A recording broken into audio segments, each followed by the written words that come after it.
নিঃস্ব অবস্থায় কি দোয়া করতে পারেন একজন মানুষ, এই দোয়াটা শিখে নেন, ইনশাআল্লাহ আপনার জীবনের সমস্ত সংকট কেটে যাবে ইনশাআল্লাহ। আমি নিজেও এই দোয়াটা বেশি বেশি করার চেষ্টা করি। দোয়াটা হচ্ছে, মুসা আলাইহিস সালাম একটা গাছের নিচে হেলান দিয়ে বসলেন, বসে দেখলেন দুইজন মেয়ে দাঁড়িয়ে আছে দূরে, পানি নিতে পারছে না, লোকজন পানি নিয়ে যাচ্ছে, ওরা দাঁড়িয়ে আছে বেচারি।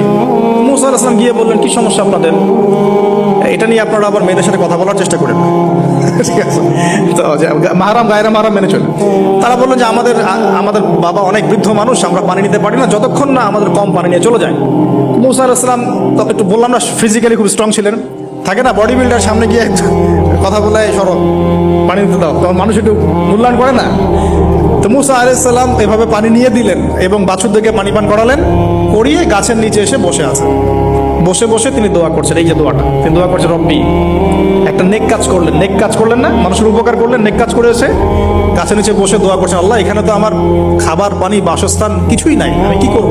রব্বি ইন্নি লিমা আনজালতা ইলাইয়া মিন খায়রিন ফাকির।